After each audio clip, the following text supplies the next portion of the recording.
Joining us now, Senator Tom Cotton, who chairs the Senate Intelligence Committee. Welcome back. Thank you, Shannon. It's good to be here. First off, let me say happy Mother's Day to all the moms out there, especially my mom and Anna, the wife of my wife and the mother of our two boys, Gabriel and Daniel. They're very fortunate to have her as a mom, and I'm lucky to have her as a wife. They are. She's a very special woman. So our wishes to her as well. So let's start where Steve left off, which is India-Pakistan. We heard the ceasefire, then we heard, reports last night of explosions, of drone attacks. Where do we go from here? Well, India and Pakistan have had many conflicts in their nearly 80-year modern history, and those conflicts have been magnified in the last 30 years since both of them acquired nuclear weapons. What you saw over the last few days is an example of strong American leadership under President Trump.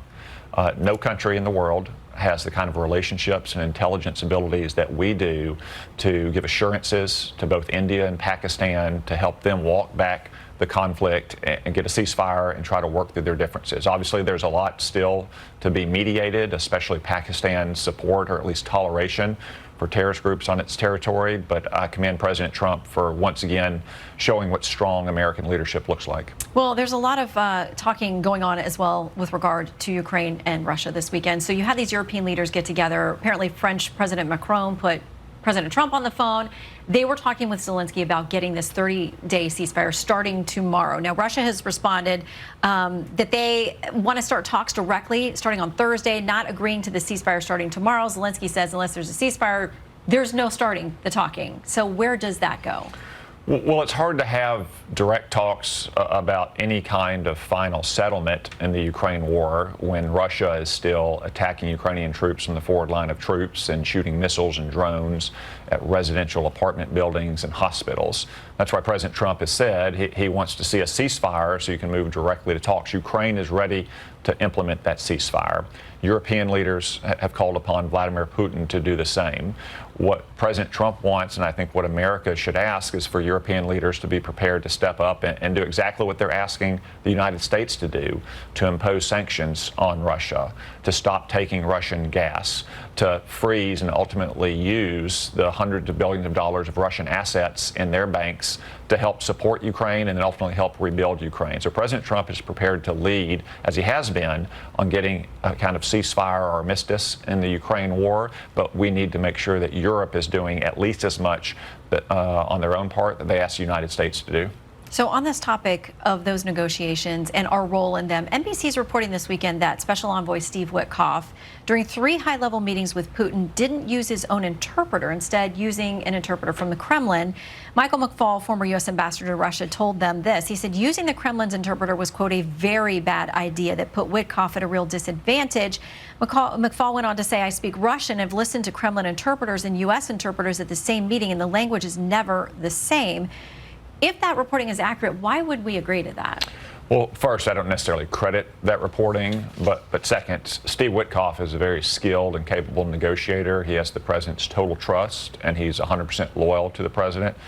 He's doing what the president has asked to try to get Vladimir Putin to the table with Volodymyr Zelensky to get to a ceasefire. So I have confidence that that's what he's doing on the Ukraine dispute, just like I have confidence in what he's doing right now in Oman, negotiating with Iran over its nuclear program. And I do want to get to Iran, but quickly, one question on China, because obviously while we watch to see what happens with Russia, President Xi there spending time in Moscow this week, and Reuters reported it this way. They say Chinese President Xi Jinping told Russia's Vladimir Putin on Thursday their two countries should be, quote, friends of steel, as they pledged to raise cooperation to a new level and, quote, decisively counter the influence of the United States. Your response?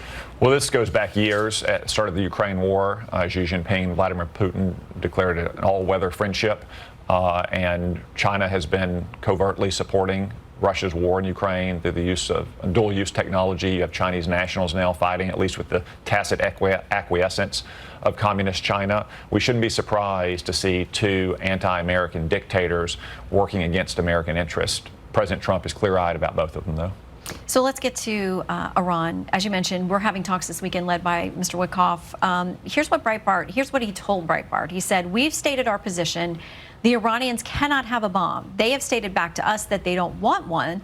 So we're going to, for the purposes of this discussion, take them at their word that that's actually how they feel. Do you take them at their word? Well, I think we can go back to Ronald Reagan's dictum of trust but verify. I had a good conversation last week with Steve before he left for Oman. We're going to talk this week once he's back. He's been very clear what President Trump's position is. Iran cannot have the ability to enrich uranium. That's really the critical path to getting a nuclear weapon. So they can't have centrifuges. They can't enrich uranium at all. Because if you enrich to any level, you can ultimately enrich to weapons grade levels. That's the unified position of the American government. That's been our position for many years. And again, that's the example of what strong American leadership looked like. That would be a good, strong deal. Barack Obama's deal allowed them to have centrifuges and a vast nuclear infrastructure to enrich uranium.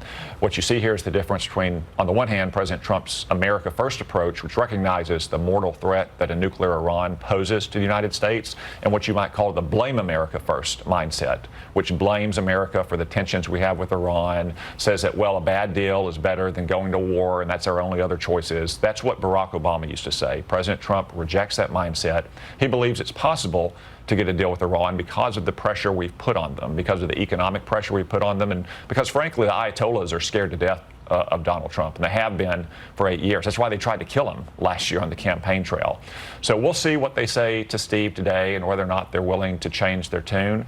But President Trump has been very clear. I mean, he couldn't put it more plainly. He has said Iran can make a good deal and they can live happily without death. Otherwise, there will be bombing. Will you push for it to be put to a vote in the Senate like a treaty? If President Trump wants that, I think you could get the votes for it, because the reason that we rejected on a bipartisan basis the Obama deal, even Chuck Schumer, the Democratic leader in the Senate, voted against Barack Obama's deal, is that it was a bad, controversial deal.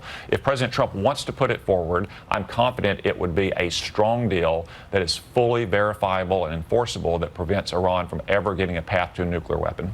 All right, Senator Cotton, thank you very much. Always great to have you with us. Thank you.